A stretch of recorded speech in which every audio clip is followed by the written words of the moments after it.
Hello everyone, I welcome you today to another video on MNK English Literature series. I am Dr. Naushad Khan and today we are going to be discussing William Blake's Symbolism in the light of Songs of Innocence and Songs of Experience. William Blake's poetry is remarkable mainly for its symbolism. The word symbol derives from the Greek verb symbalion, which means to throw together, and its noun symbolon means mark, emblem, token, or sign. It is an object, animate or inanimate, which represents or stands for something else. As Coleridge puts it, a symbol is characterized by translucence of the spatial in the individual. Sorry. Scales, for example, symbolize justice, the orb and scepter, monarchy and rule, a dove, peace, a goat, lust, the lion, strength and courage, the dog, tenacity, the rose, beauty, the lily, purity, and so on. A literary symbol combines an image with a concept. It may be public or private, universal or local. Symbolism gives depth to poetry. It provides a wonderful dimension. Blake is a great poet not only for what he says, but because the way he says it. And it is the symbolic way. Both his songs, Songs of Innocence and Songs of Experience, are journeys in the dark realms of the soul.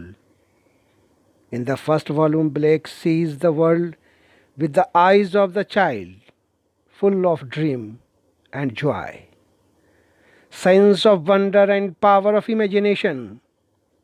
In the second volume also there is a sense of wonder, but now the child is hurt, wounded, walking through the thorny path of life. Now the child raises simple questions with dreadful implications. I, a child, and thou, a lamb, we are called by his name. Christ is the Lamb of God. The child is often called the little lamb, a term of affection used by parents. But Blake widens the references by recalling Jeremiah, Thou, O Lord, art in the midst of us, and we are called by thy name. Leave us not. We are called by thy name. We are Lord's chosen people. It is not only the lamb and the child that are under divine protection. Blake's poems are thus enriched by biblical symbols and ideas, but they are also deepened by reference to his own system of symbols. The songs are poems and not riddles to be solved, and knowledge of these symbols are not the substitute. We may enjoy Blake without being aware of them. Nevertheless, it remains true that they are a part of his communications with the readers. In both Songs of Innocence and songs of experience, there is a nurse songs. And in both the poems occur the lines, "Then come home, my children, the sun is gone down, and the dews of night arise." In the first poem, because of the happy context, there is nothing sinister about them. The nurse has merely said that it is getting dark, and there will be a dew fall, and this will be one of those calm summer nights in a period of fine weather, and there will be another golden day tomorrow.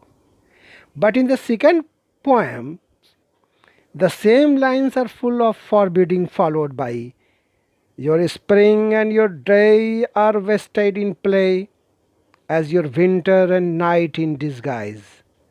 The sun has gone down and will not rise again." The mention of dew here gives a feeling of chill and damp. Innocence is over. The night of experience has begun. In the second poem, dew is also a symbol of materialism, the philosophy of experience, the indifference to spiritual truth, and this we could not have known merely from the poem itself.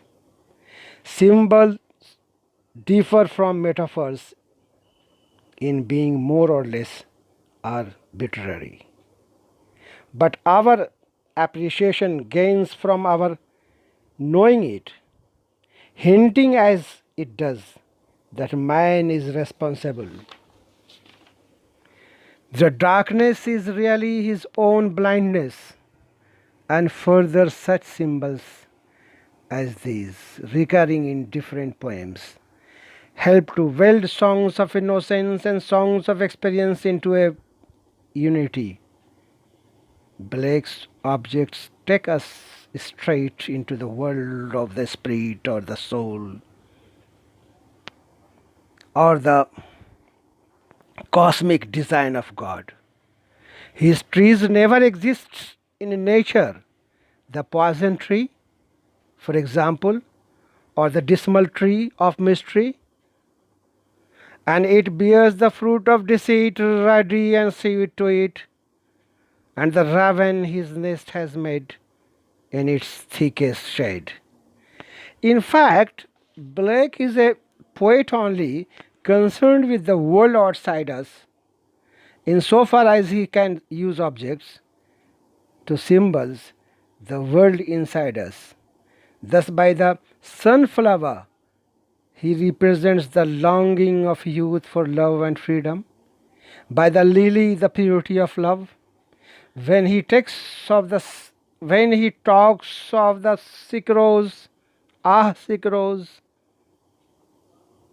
he is really telling us how mysteriously the evil attacks the soul. In the soul of man, Blake has special interest, and his insight into its contrary states is profound. He knows that the tiger lives in the forest of the human soul, and the lion is also there. The tiger stands for evil, the lion for innocence. Why has God created both? Blake wonders at it. It is a simple wonder of a child, but it shakes the very foundation of human faith.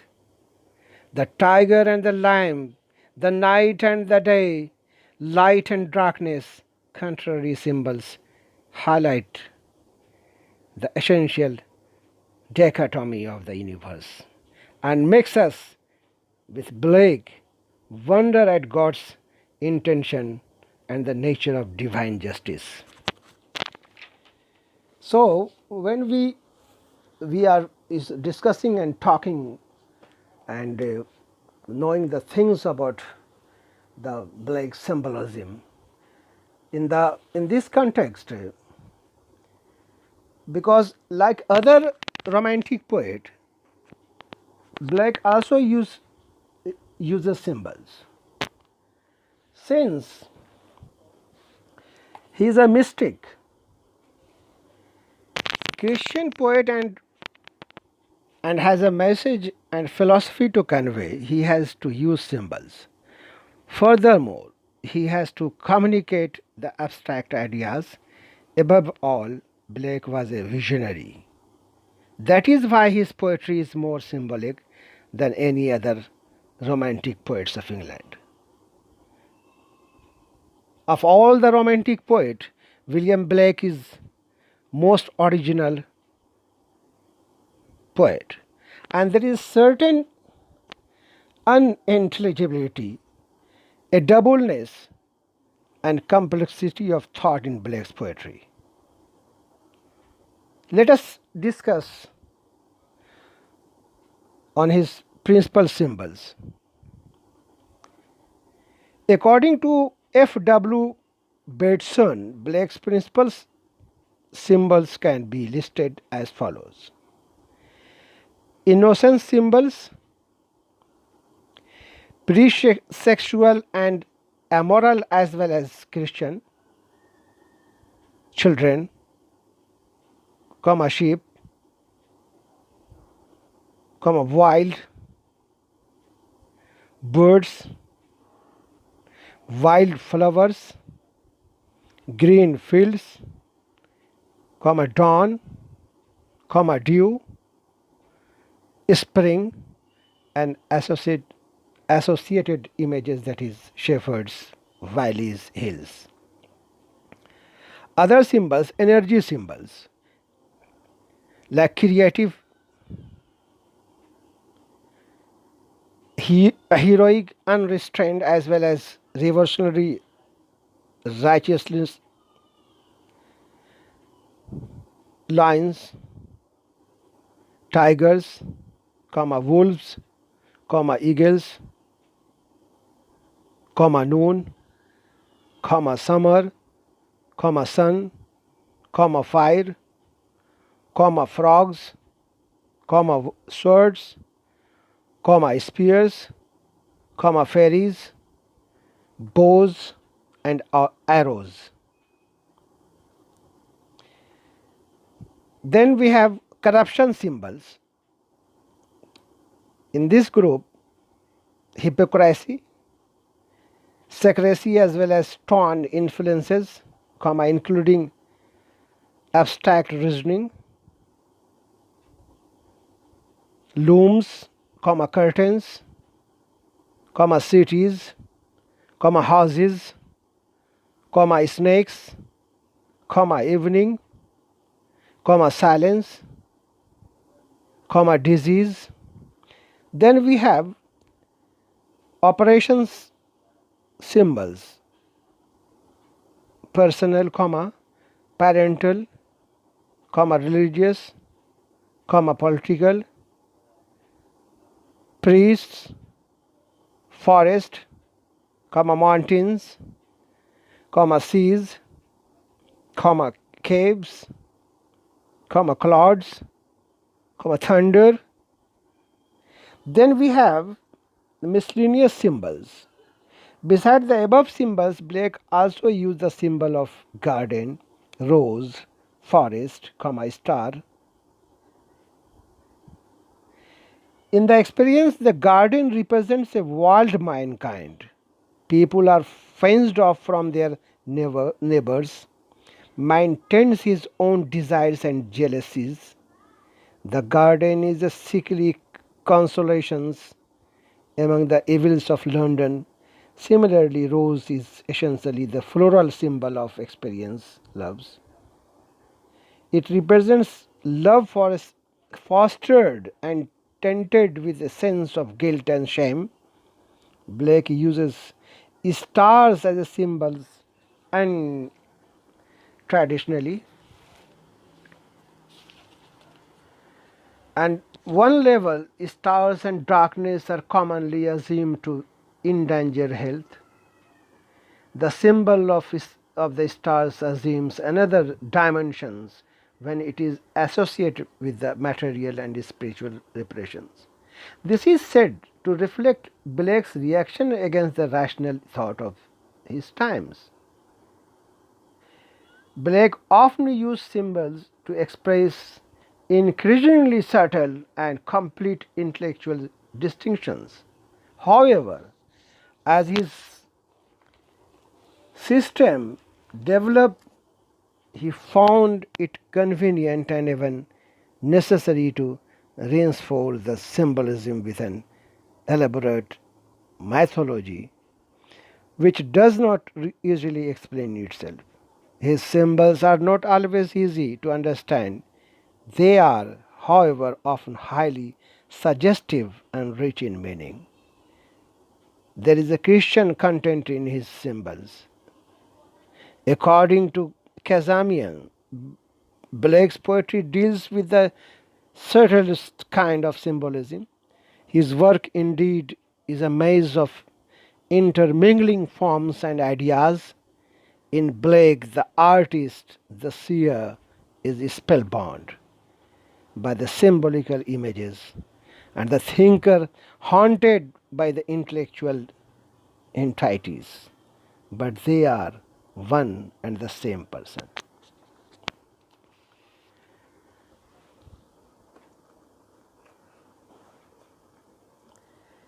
And now let us say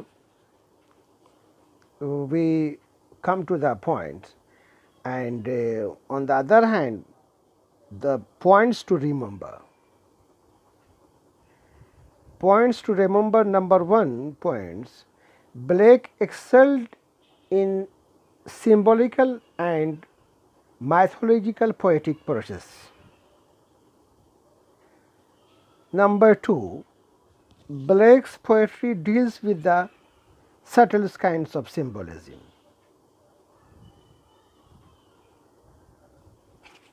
Then we have in Blake, the artist, the seer, spellbound by the symbolical images, and the thinker haunted by the intellectual entities are one and the same person. So, at the end, thank you for watching. I love to hear from you in the comment box. Thanks. Goodbye.